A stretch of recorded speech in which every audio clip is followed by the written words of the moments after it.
બીજું એમાં મધ્યો હોય, જે મધ્યાના ડેંગા પણ કહેવામાં આવે અને મધ્યાના ઘોડા પણ કહેવામાં આવે. ના ફૂલ હોય ને એને સૂંઘવાનું કામ કરતો હોય છે. એટલે આના માટે જે અમુક દવાના છંટકાવ છે એ અમુક દવાના છંટકાવ કરવા જોઈએ. જ્યારે આપણે આંબામાં ફ્લાવરિંગ સમય આવતો હોય ને ત્યારે આવડા નાના ઠોહા દેખાતા હોય, પાણી આપી દેવું જોઈએ. આપણી કેરી સોપારી જેવડી થાય ને ત્યારબાદ એ કેરીને આપણે વૈધ કરાવવાની હોય. આ કમસે કમ મારે 30 થી 35 વર્ષના જૂના પણ કેરી બધી ખરી જતી હોય પીરી થઈને, તો રેડ કલમની અંદર પણ કટિંગ કરવું પડે, નહીતર પછી એનો આડો ફેલાવો ન થતો હોય. 5મા મહિનામાં એનું કટિંગ કરવાનું હોય, 45 ડિગ્રી એંગલ ઉપર, એટલે જેથી કરીને આપણું કટિંગ આમ ત્રાહું થાય. અને ત્રાહું કટિંગ થાય ને જેના કારણે વરસાદનું પાણી ત્યાં પડે તો એમાં ફૂગજન્ય રોગો ન લે. હાલો મિત્રો, તો આપણે આજ આવી ગયા છે સુરેશભાઈ પાસે, અને સુરેશભાઈ આપણી બાજુમાં જ ગામ આવેલું છે કારીમડા, તો ન્યાના છે. અને આંબાનો એક મોટો અનુભવ છે ભાઈને. તો આંબામાં થોડો પ્રોબ્લેમ આપણે હોત હતો મિત્રો, તો એમ થયું કે એક વિડીયો તમારી હારે પણ શેર કરીએ. તો સુરેશભાઈ, પહેલાં તો મારે તમને એ પૂછવાનું છે કે તમને આંબાનો કેવડો અનુભવ છે, કેટલા વર્ષનો અનુભવ છે? જો આમ જોઈએ ને તો રામભાઈ, આંબાનો આમ તો મારા દાદાના વખતના મારા આંબાનું વાવેતર છે, એટલે 40 થી 50 વર્ષથી મારા આંબાનું વાવેતર છે. પણ મને અનુભવ 10 થી 12 વર્ષનો, જ્યાં હું ખેતી કરું ત્યારથી. તો હવે પહેલો પ્રશ્ન તો મારે ઈ જ છે સુરેશભાઈ, કે મારે આ રીતનું આવરણ તો બધાને સારું જ છે આંબામાં, બરાબર, મોરનું. તો આ મોર રહ્યા ને એ અટાણે હુકાતા જાય છે, તો એનું કારણ શું છે? હવે એમાં છે ને સૌથી જે કારણ છે ને મોટું કારણ હુકાય એનું, એક તો ફૂગનું કારણ હોય, અને બીજું એમાં મધ્યો હોય, જે મધ્યાના ડેંગા પણ કહેવામાં આવે અને મધ્યાના ઘોડા પણ કહેવામાં આવે. હવે આ કેવું કામ કરતો હોય કે જે મોરના ફૂલ હોય ને એને સૂંઘવાનું કામ કરતો હોય છે, જેના પરિણામ તમે આ જોઈ શકો છો. આ મોર હુકાવામાં આ બધું આ રીતે જ થઈ જાય, અને અહીંયા ઘણું બધું છે મિત્રો, તમે જોઈ શકો છો આ રીતનું થઈ જાય. એટલે આપણે સાદી ભાષામાં કહીએ ને તો આને ફૂલખણી પણ કહેવામાં આવે, જે ફૂલખણી થઈ જાય. એટલે આના માટે જે અમુક દવાના છંટકાવ છે એ અમુક દવાના છંટકાવ કરવા જોઈએ, જેથી કરીને આ વસ્તુ ન થાય. બરાબર. તો એના માટે દવા કઈ છે? જો ફૂગ માટે તો ખાસ કરી અને આપણે સસ્તી અને સારી, આપણે હર હંમેશ સસ્તી અને સારી અને રિઝલ્ટ સારું હોય ને એવી દવાની ખેડૂત મિત્રોને માહિતી આપતા હોય. એટલે આપણે સાફ કરીને એક પાવડર આવે છે UPL કંપનીનો, જેમાં કન્ટેન આવે છે કાર્બન ડાઇઝમ 12% અને મેન્કોજેબ 63%. એ ફૂગ માટે બેસ્ટ છે. અને જે મધ્યાના ઘોડા માટે ઇમિડા ક્લોરફિટ જે 70% ફોર્મમાં આવે છે, WG ફોર્મમાં, જે પાવડર ફોર્મમાં આવે છે, એનું બેસ્ટ રિઝલ્ટ છે. આપણે આમાં એ દવા મારેલી છે એટલે રિઝલ્ટ તમને દેખાય. મધ્યાના ઘોડા તમને હવે ક્યાંય નહીં દેખાય, એટલે એના કારણે પણ આપણે થોડોક ફાયદો થતો હોય. આ બે દવાનો યુઝ તમે કરી શકો. બરાબર. અને આ બે દવાનો ડોઝ રહ્યો એ કેટલા ટાઈમે મારવો જોઈએ? જ્યારે મોરમાં ફ્લાવરિંગ સમય હોય ને, અથવા તો તમને ફ્લાવરિંગ પહેલા પણ જ્યારે મોર આવી જાય અને એવું લાગે કે ભાઈ આમાં આપણે રોગ દેખાય છે, તો એક રાઉન્ડ ત્યારે મારવો જોઈએ.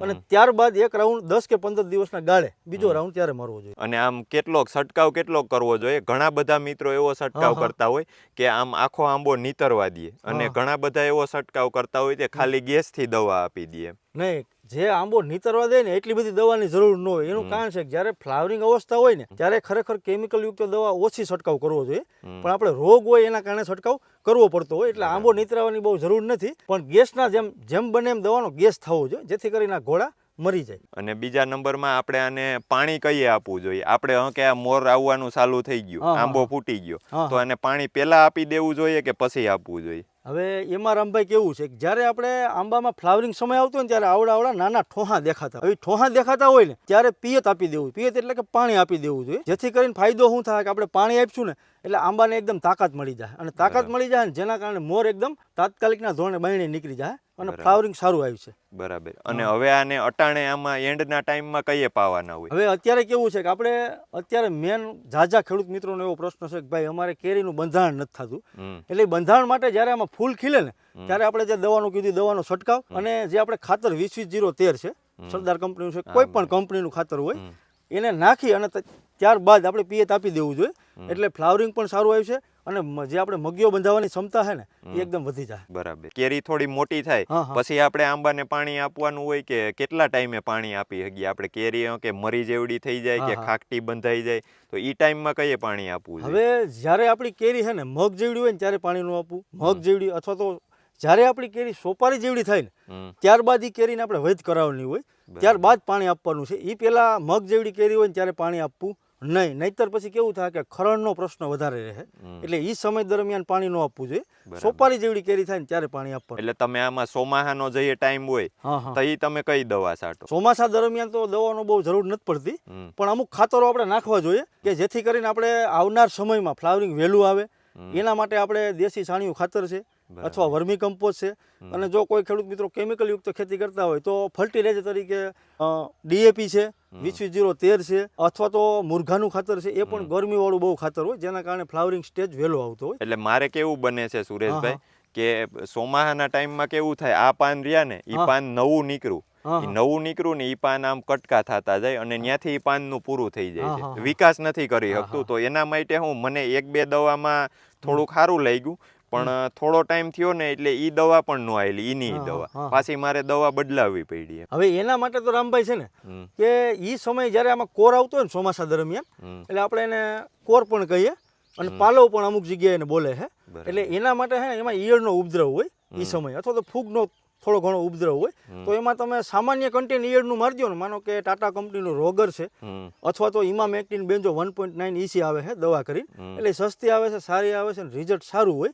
આ દવાનો તમે ચોમાસા દરમિયાન જો છંટકાવ કરો ને તો જે પાલો કહીએ કે કોર કહીએ એ સારી રીતે નીકળી જાય. તો તમારે આ આંબા અટાણે વાવેલા છે, તો આમાં અટાણે મોર આવ્યા, તો એમાં અટાણે તમને આવરણ આમ કેટલોક અંદાજ છે, કેટલી કેરી નીકળે એવો અંદાજ છે, આમાંથી કેટલું ફૂલ ખરે ને કેટલું રહેતું છે? હવે અંદાજિત તો એવો છે કે ભાઈ સૌથી વધારે આપણે બંધાણ કરીએ એવી આપણે કોશિશ કરીએ. પણ ખરેખર તો છે ને જે આંબાની ક્ષમતા હોય ને, માનો કે આપણી જેટલી ક્ષમતા હોય એ પ્રમાણે આંબો ફળ રાખતો હોય, બાકીનું ફળ તો ખરી જ જાય, વધારે સોટ્યું હોય તો પણ ખરી જાય. એટલે જે એની ક્ષમતા હોય ને, માનો કે આપણે આ મોર છે તો આ દીટની અંદર 1 થી 2 કે 4 કેરી વધીને રહે, 4 તો ન જ રહી, પણ વધીને 2 કેરી સુધીનું બંધાણ આમાં રહેતું હોય, તો જ આંબામાં સારો વિકાસી કેરીનો થાય. નહીતર પછી જો વધારે કેરી સોટી જાય ને તો આંબો પણ સુહાઈ જાય અને કેરી બહુ મોટી ન થાય, નાની સાઈઝ રહી જતી હોય. તો તમારે આ આંબા રહ્યા એ કેટલા વર્ષના છે અટાણે? આ કમસે કમ મારે 30 થી 35 વર્ષના જૂના આંબા છે. અને આ વાવેતર કેવું કરેલ છે, ભેટ કલમ છે કે ખૂટા કલમ છે? નહીં, આ ભેટ કલમનું જ વાવેતર છે. બરાબર, ભેટ કલમ. અને ખરેખર તો છે ને આપણે ખેડૂત મિત્રોને એવી પણ એક જાણ કરીએ કે આંબાનું વાવેતર તમારે કરવું હોય ને તો ખરેખર ભેટ કલમનું જ વાવેતર કરવું જોઈએ, કારણ કે એનો ગ્રોથ છે ને આડો બહુ વધારે હોય છે. અને જે ખૂટા કલમ અથવા તો આપણે એને સોસિયા કલમ કહીએ એ એકદમ આમ ઊભી જાતી હોય છે, એટલે આમ આડી ફેલાતી નથી. એટલે જેના કારણે ખેડૂત મિત્રોને 5 વર્ષે પણ ઉત્પાદન એમાં ઓછું આવે. આમાં 5 વર્ષે ઉત્પાદન બહુ સારું આવક ચાલુ થઈ જાય. બરાબર. અને સુરેશભાઈ, જો કે આપણને તો ખબર જ છે કે કયા ટાઈમે આંબાનું વાવેતર કરવું જોઈએ, પણ ઘણા મિત્રો એવું બધું પૂછતા હોય કે આંબાનું વાવેતર કઈ રીતે, કયા ટાઈમમાં કરવું જોઈએ? હવે આ તમારો પ્રશ્ન બહુ સારો છે રામભાઈ. આંબાનું વાવેતર છે ને ખરેખર જ્યારે 5મો મહિનો 6ઠો મહિનો એટલે ચોમાસાને મહિના દીની કે 15 દીની જ્યારે વાર હોય ને, 1 જૂન આજુબાજુ, ત્યારે કેવું હોય કે એકદમ વાતાવરણ ઠંડુ થઈ જવાય, ફૂલ તૈયારી હોય. એટલે એ સમયે જો વાવેતર આંબાનું કરવામાં આવે ને ત્યારબાદ ચોમાસું આવે એટલે આંબા આપણે એકદમ સોટી જાય. બરાબર. એટલે આ રીતે વાવેતરનું કરવું જોઈએ. તો સુરેશભાઈ, બીજો એક પ્રશ્ન પૂછવાનો છે. મગ જેવડી કેરી થઈ ગઈ હોય અને પછી પીરી પડી અને ખરતી જાય, તો એના માટે શું ઈલાજ છે? હવે રામભાઈ, તમારો પ્રશ્ન બહુ સારો છે. કેટલાય ખેડૂત મિત્રોની મને પણ કોમેન્ટ આવે છે કે ભાઈ મગ જેવડી કેરી થાય ને ત્યારે પીળી થઈને કેરી ખરી જતી હોય છે. આ પ્રશ્ન બહુ વધારે હોય છે. મગિયો બહુ સારું બંધારણ હોય પણ કેરી બધી ખરી જતી હોય પીરી થઈને. તો એના માટે છે ને રામભાઈ, એક કેલ્શિયમ નાઇટ્રેટ કરીને વોટર સોલ્યુબલ ખાતર આવે છે અને એક બોરોન કરીને આવે છે, એ પણ વોટર સોલ્યુબલ આવે છે. એનો જો તમે છંટકાવ કરજો ને તો જે પીરી થઈને ખરવાનો પ્રશ્ન છે ને એમાં ઝાઝો તમને ફાયદો 70 થી 80% ફાયદો થતો હોય છે. અને ખાસ તો આપણે આ આંબાનું કટિંગ કરવાનું હોય, તો એ કટિંગ કઈએ કરવાનું હોય? આપણે તો એવું સાંભળ્યું કે ભાઈ આપણે જે ખૂટા કલમ હોય એમાં જ કટિંગ કરવાનું હોય, તો આ ભેટ કલમમાં પણ કટિંગ કરવાનું આવે?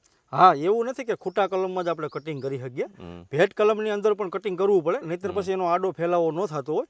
એટલે કટિંગનો ખરેખર સમય છે ને એ ઉનાળા દરમિયાન 5મા મહિનામાં એનું કટિંગ કરવાનું હોય, જેથી કરીને ચોમાસા દરમિયાન પાછી નવી ફૂટ આવી જાય અને આપણો આંબો એકદમ આડો થઈ જતો હોય. હવે જે કટિંગ કરવાની પદ્ધતિ છે ને રામભાઈ, એ ખરેખર જે આપણું સાપ કટર હોય ને એને આવી રીતે આપણે કટિંગ કરવાનું હોય, તો 45 ડિગ્રી એંગલ ઉપર રાખવાનું, આવી રીતે કટિંગ કરવાનું 45 ડિગ્રી એંગલ ઉપર, એટલે જેથી કરીને આપણું કટિંગ આમ ત્રાહું થાય.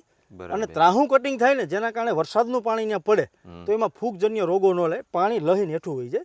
અને જ્યાં કટિંગ કર્યું હોય ત્યાં આપણે કાર્બન ડાઇઝમ, મેકોજેબ છે, કોઈ પણ બ્લેક એવો પાવડરનો ફૂગનાશક જે પાવડર હોય ને એનો ત્યાં લગાડી દેવો જોઈએ, જેથી કરીને આંબાની અંદર ફૂગજન્ય રોગો ન લાગે. બરાબર. અને ભેટ કલમ આપણે વાવેતર કરીએ એમાં આપણે અંતર કેવડું રાખવું જોઈએ? હવે જો આપણે ખરેખર ભેટ કલમનું વાવેતર કરવું હોય ને તો એનું અંતર 20x20 અથવા તો 25x25 નું રાખવું જોઈએ. નહીતર પછી એમાં કેવું થાય કે જો આવી કલમું થઈ જાય ને મોટી, અથવા તો આંબાનો ગ્રોથ વધારે થાય, પછી એમાં રોગશાળો વધારે આવતો, એટલે 20x20 અથવા તો 25x25 નું રાખવું જોઈએ. તો હવે આ વિડીયો તમને સારો લાગ્યો હોય તો લાઈક, શેર ને સબસ્ક્રાઇબ કરવાનું ભૂલતા નહીં.